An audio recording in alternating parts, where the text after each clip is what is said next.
It's my pleasure to introduce Malek El Husseini. He'll be speaking today on the Hospital of the Future. Thank you, sir. Thank you. Thank you, Sean. Good morning.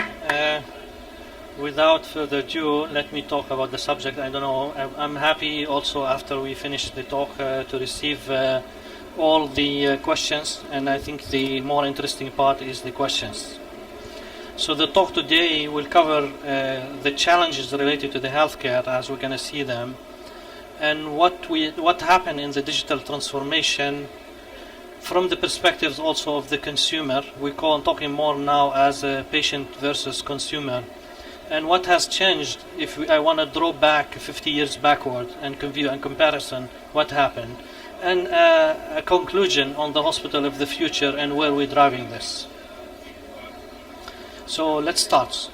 So to give you a landscape of what's happening in the world of the healthcare industry and what are our challenges related to the hospitals, we definitely having a shifting of the demographics. We're getting elder people, their needs are a bit different than today. And the driver of the cost efficiency is becoming a critical at a stage that we make sure that whatever that we get as a technology, it is cost efficient. And the access to the capital. I mean, we just saw a large number of ministers of health moving around in the show itself, looking after the company, understanding how they can bring to the table the private investors and the companies to work to hands in hands into the privatization of the sectors. Of course, there will be a continuation in developments of the technology. They're going to further continue, and the change in the landscape from a process of act versus payments, changing it to a landscape of a value-based, that the people then say, okay, if I give you my money, I invested in your technology, what's going to be the result of that one? What are the outcomes? I want to base my payments on the outcomes rather than based on an act. And increasing demands for the cost and quality, and the demands of the consumer. Today, a consumer or a patient is far more different than 10 years backwards. And the clinical integration, and I think the big role here for the technology and the digitization will come in the clinical integration, because this is an essential part to reduce the cost for inpatient versus outpatients and how it will move. And then later on, the growing demands of the patient, family, and activation, and the big challenge they're going to see in terms of variation in delivering of healthcare, and how healthcare IT company can deal with that one and provide the best of care. So those are challenges all are on the tables that been posing how we're going to make the digital transformation. So tomorrow, what looks like? What we want promotes is now a well-being of a human rather than taking care of a person, and this will be engaging more the patient or the consumers. We're looking at healthier and safer people. And then delivering the healthcare. And delivering the healthcare, we need to look at more quality and the cost achievements of that. And then after that, looking at the improvements and the connectivity of this healthcare. Connecting healthcare it's not an option. Today is a must to deliver the healthcare. So that connectivity is required in terms of how the healthcare system will function between primary, secondary, and tertiary care is become an essential part. No doubt, if we look at the technology, has increased the cost. But what are the improvements in the delivery of the healthcare? And how is going to continue to be better and better in the future, and at what cost? So what I would like to say, hospitals, they're going to invest further and further in the technology to lead the digital transformations. And that digital transformations, no doubt, is happening. And that is going to be leading the way in terms of delivering better healthcare. So the hospital of the futures is, as I said, it has a certain components that is not need to be incorporated. The innovation, it will be at the far center of delivering the healthcare, because we know the cost is high, and we're looking at smarter way how we do better healthcare. And that is going to embrace more a personalized healthcare, a more specialized healthcare that will be delivered to the patients. And then further, there will be more strengthening the relationship with the research and investments in terms of how we deliver the healthcare. We're creating better connectivities and how it's going to happen in the futures. Involvement of the clinician, it will be more and more in demand, because this is the key message that we say. We used to have a certain criteria or key persons delivering or managing or strategizing for the healthcare, but the care is need to be involvement of every single person working inside the institution. No doubt the blockchain will manage further in the future, and I would just give you the issue of cybersecurity and security of the patient data and information. So this transformation is happening, and we're going to see it sooner or later, and very fast in terms of how we develop the healthcare channel. More than that, I'm going to talk about a couple of technologies and couple of industry that are going to be redesigning the healthcare, the 3D printings. That will be definitely an evolutions that are going to happen. In fact, today we have a full-fledged conference about 3D printings happening within the conference event. The stem cells and the way how it's going to lead. There is a lots of controversy going on around the stem cells, but there is no doubt about it. This is the future of healthcare, but we need to be more into a regulated side. And the machine learning and the artificial intelligence. Augmented reality, virtual reality, mixed reality, they will be the future of the technology. There is no doubt it. I just sat for yesterday and the before with the leading organization in the US. They are doing it silently. They don't want to tell till they have the products in hand. But I would tell you the amount of energy, money spent on this area will be huge. And the impacts will be huge. Just think about it, about an experience of somebody doing a surgery.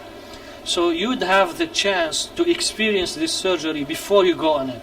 And here I'm not talking about the clinician alone. I'm talking about the clinician and the patient himself. Even the preparation of the patient himself is far critical to understand what he will go through, what is the pain, how will he recover, and all of these aspects is going to be added in these realities that will be in the future. The wearable device, and there is no doubt about it that we're going to have a 24 by 24 data information. And to deal with this, definitely we need to have a digital transformation allowing us to capture those data and allowing the person to move forward on this. And the robotic surgeries. It's unimaginable that how much that are going to help us to really fasten and improve the delivery of the care and the process. So, no doubt about on this center of this one, we're going to see the patient. The patient is at the center of that one with a certain transparency that is going to be more and more elaborate in terms of delivering the care. And here I'll mention about it is as a patient, as a consumer, because once we vulgarize this medicine, we're talking about a consumer and his behavior and how digital transformation need to impact or follow what's the needs and requirements of these patients. So there will be a transformation. This transformation that's going to lead to creating a disease management approach, a patient-centric approach for the delivery of the healthcare, and that's going to lead a digitization and requirements on this area and those companies. So further to this, that I just want to always give this analogy on to give you a 50 years backwards. Well, look at it. In terms of technology, we used to talk, for example, about X-ray, and now we're talking about the Da Vinci robots in the world.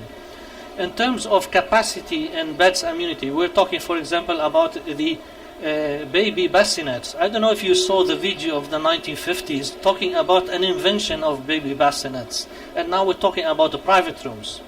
In terms of communication tools, because this type of communication do exist, but in a different format. Pneumatic tubing used to be the same. Now we're talking about electronic medical records available everywhere for the patients. So this is a zoom back for 50 years backwards to give you some analogy and where the technology has impacted the healthcare and proven that is going forward.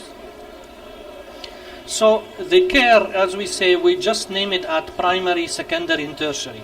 In the future, there will be more sub-segmentation.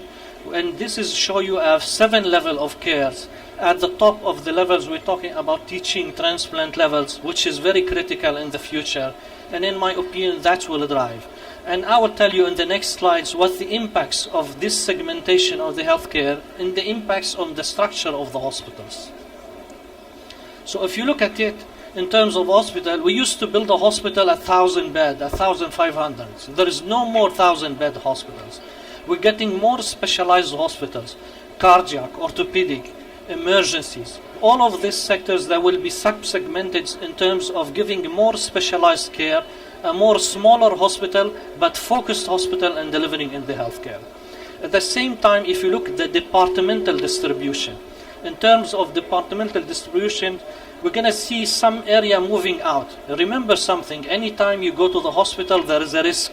The risk is for the patients that to acquire infections, to have a more accident and stuff like that. So anytime I have a chance to move the patients outside of the hospital, that will be good standing and cheaper and less costly.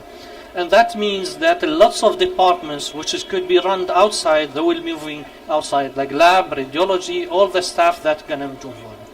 So that's the chance. From physical perspectives, I just want to highlight a couple of interesting ones.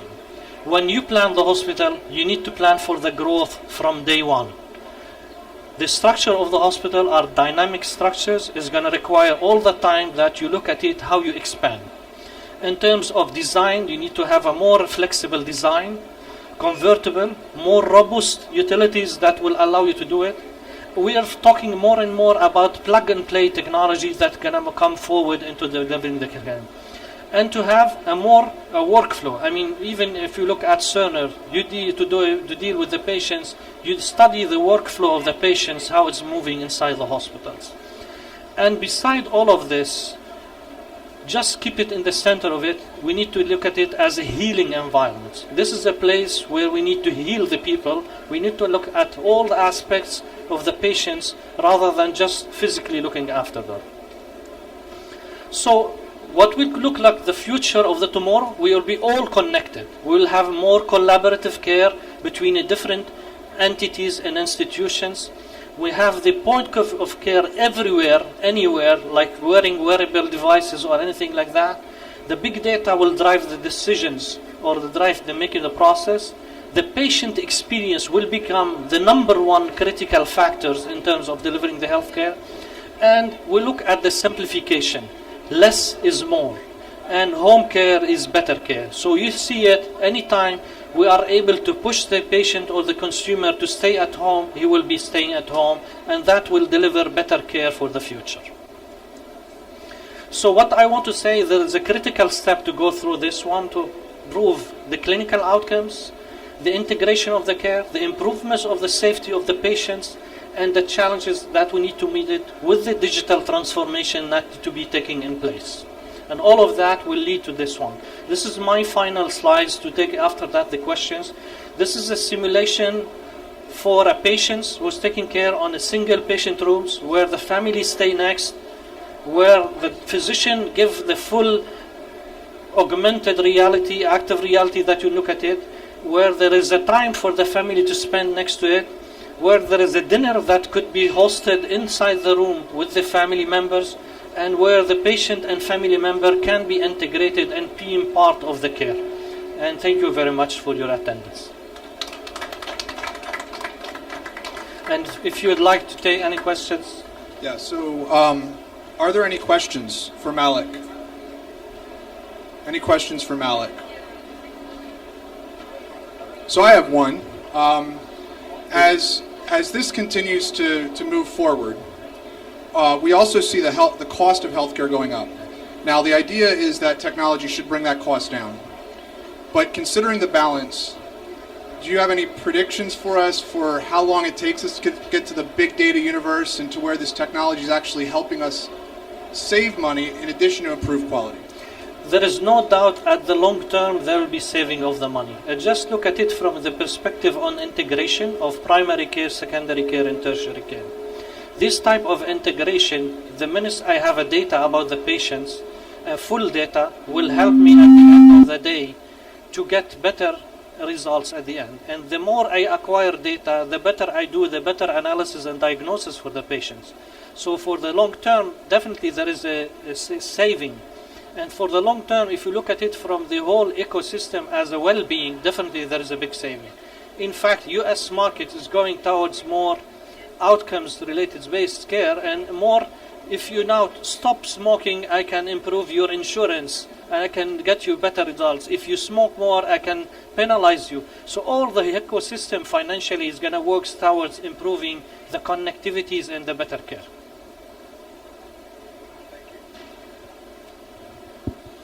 Malek, I couldn't agree more to what you said. You know, with the wearables, everything will be more digital. We have 24/7 data about us available. A lot of people are still scared exactly about that future because health is very, very personal. We do not necessarily want to share a lot of information around that. On the flip side, potentially when we are in a condition of death or life and all the data would save our life, and if we don't have the data, we would die. Potentially, we want to have this data available. How do you think we can bridge this gap of people being scared to seeing the value? That's very good questions. No doubt that when it comes to a person, he will be ready to share any data to save him. And that's, once it doesn't touch his life, many people stand and tell him, okay, why I should give you my information? But I would tell you, it's true in a sense because the fear of lack of security and cybersecurity and the discussions going around this one. But today, with the revolution of the blockchain that's going to happen, in my opinion, each person is going to be part of the system and he's going to witness. Because just remember something, when I am a patient, at the same time, I'm a decision maker of the process of my treatments. And that's going to remove the fear that we're talking about it, and there will be more people advancing and acquiring the care and a better data information acquisition. Thank you very much, Malek. Thank you. Any other questions? I think we have time for one more if you have one. Okay. Well, thank you. Thank you for very your much. talk, That's and a pleasure. have a great day.